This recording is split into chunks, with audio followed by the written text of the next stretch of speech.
देख रही थी तो उसमें ये आ रहा था लड़की ने किसी नॉन मुस्लिम से शादी करी, उसको वो अल्लाह मेरी तौबा कि मतलब एक जंगली का वो मीट खिला रहा है कि आप इसको खाओ, जबरदस्ती खाओ। क्यों क्यों खाए वो? क्योंकि वो मुस्लिम है, वो नहीं खा सकती, उसके धर्म में नहीं है ना खाना ये सब चीजें, लेकिन वो उसको जबरदस्ती खिला रहा है। मेरा नाम खालिदा खान है, मैं यहीं जसोला में रहती हूँ और एक अपना एनजीओ चलाती हूँ शाइनिंग स्टार ट्रस्ट के नाम से।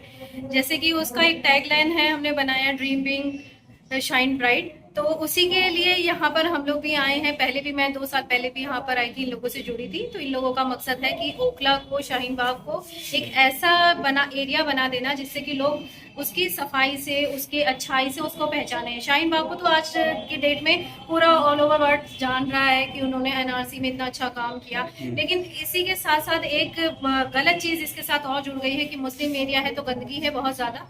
तो उसी चीज को अब हम आगे लेके चल रहे हैं कि जो भी पार्षद हैं, जो एमएलएज हैं, जो भी मतलब यहाँ पे पॉलिटिकल जिससे भी जो भी है, उनको साथ लेते हुए हम यहाँ पर सफाई का भी काम शुरू कर सके और जो लोगों की छोटी छोटी परेशानियां, उन परेशानियों को दूर कर सके।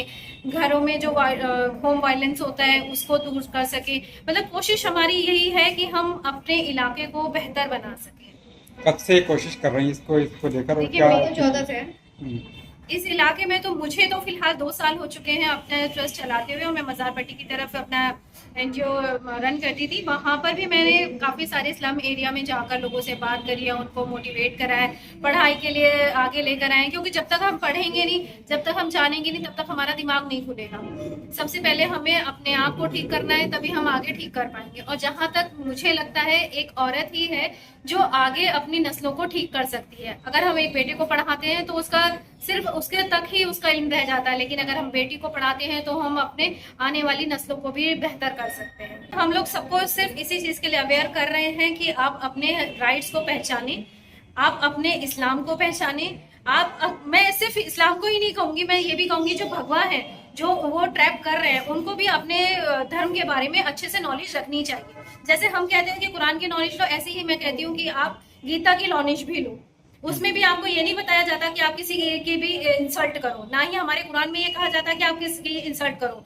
जैसे पर्दा एक औरत के लिए इम्पोर्टेंट है, ऐसे ही नजर का पर्दा भी एक आदमी के लिए इम्पोर्टेंट है। अगर औरत अपना पर्दा कर रही है तो आदमी को भी अपनी निगाहें नीचे करके अपने पर्दे का एक सबूत देना चाहिए। और इसी तरीके से हम अपनी एनजीओ के थ्रू लड़कियों को, जो स्कूल गोइंग है, ज्यादातर वही लोग हैं जो भटक रहे हैं, उनको हम ये चीज भी सिखाते हैं कि आप अपने पेरेंट्स के लिए बहुत इंपॉर्टेंट हो, उनकी इज्जत आपके लिए इम्पोर्टेंट होनी चाहिए और आपको ये गलत चीजों में नहीं जाना चाहिए। क्योंकि अब हम देख रहे हैं अगर आप इस ट्रैप में फंसते हो तो वो आगे जाकर आपको और ज्यादा नुकसान पहुंचाएंगे। अभी मैं एक न्यूज देख रही थी तो उसमें ये आ रहा था लड़की ने किसी नॉन मुस्लिम से शादी करी, उसको वो अल्लाह मेरी तौबा कि मतलब एक जंगली का वो मीट खिला रहा है कि आप इसको खाओ, जबरदस्ती खाओ। क्यों क्यों खाए वो?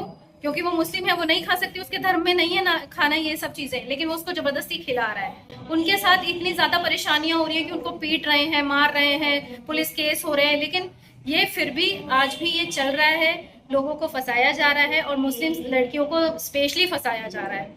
तो मेरे सभी से यही गुजारिश है कि अपने घर से इस तरीके की तालीम दे कि अपनी बच्चियों को सही गलत की पहचान कराएं। ठीक है।